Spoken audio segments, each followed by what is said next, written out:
The dinner party was meant to be a celebration. The air was thick with the sounds of clinking glasses, lively conversation, and bursts of laughter that bounced off the elegantly decorated walls. The scent of gourmet dishes wafted through the room, mingling with the faint notes of music playing in the background. It was a night of indulgence, a gathering of people reveling in the warmth of companionship and success. But for me, the laughter felt different. Each chuckle and cheer sliced at me like a dagger, sharp and unrelenting. I sat stiffly at the table, forcing a smile, my fingers curling around the edge as if it were the only thing keeping me from crumbling. Across the room, Mia, my fiancée, stood gracefully, her champagne glass raised high. The dim lighting caught the shimmer of her dress, accentuating the confidence she exuded. Her beauty was undeniable, radiant, captivating. But I knew her smile all too well. It wasn't the warm, affectionate one she reserved for intimate moments. This was a smile she wore when she was about to make a spectacle of me. It was a warning, a prelude to yet another moment where she would entertain at my expense. "A toast," she announced, her voice effortlessly cutting through the hum of the crowd. The room quieted, eager eyes turning to her. My stomach tightened. "To my wonderful fiancé," she continued, her tone dripping with exaggerated sweetness. "The man who works so hard his pathetic little job." Laughter erupted around me. It was loud and merciless. My face burned as her words settled in, each syllable laced with mockery. It wasn't just what she said, but how she said it. The sheer dismissiveness, as if my efforts, my ambitions, were nothing more than a joke to her. I forced a laugh, playing along, but inside, I was crumbling. I felt small, insignificant. As the evening stretched on, the sounds of celebration around me blurred into a distant buzz. I sat there, detached, the weight of realization pressing down on me. Mia didn't respect me. She never had.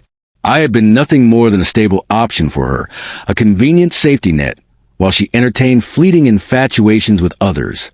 The thought was painful, yet strangely illuminating. I had spent years tirelessly working toward promotion, one that would finally elevate my career and grant me a fresh start.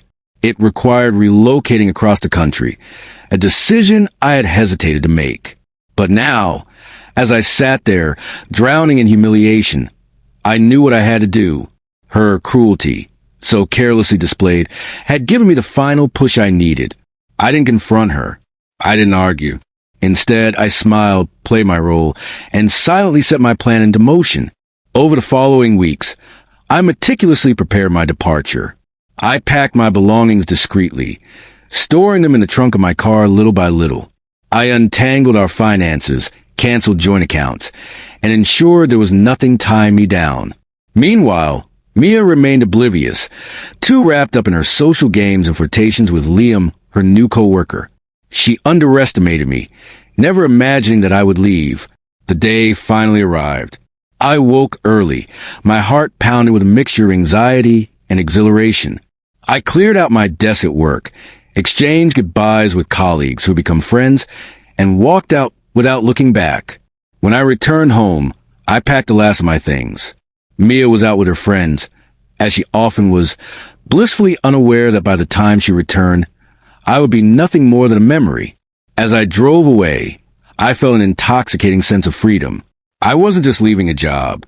I was leaving behind a relationship that had chipped away at my self-worth, a woman who had never truly valued me. The fallout was inevitable. Days later, the messages began pouring in. Mia's disbelief dripped from every word. Asterisk, where are you? Asterisk. Asterisk, how could you just leave without saying anything? Asterisk. There was desperation in her voice when she called, an urgency that almost made me pity her. Almost. But I knew the truth. She wasn't mourning me. She was mourning the stability I had provided, the security she had taken for granted. As reality sank in, her carefully crafted social world began to unravel. The same friends who had laughed along with her that night at dinner now distanced themselves. They had seen the way she treated me, and when the tides turned, they abandoned her. Liam, the co-worker she had entertained so openly, lost interest. Mia found herself alone. The laughter that had once surrounded her had vanished, leaving behind only silence.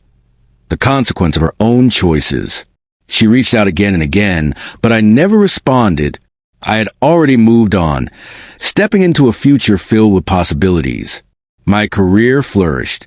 My confidence returned. I reclaimed the person I had once been before she had reduced me to a shadow of myself. And as I walked forward into this new chapter of my life, I realized something profound. Sometimes, the most powerful thing you can do isn't to fight, isn't to beg for respect. Sometimes, the strongest move is simply to walk away.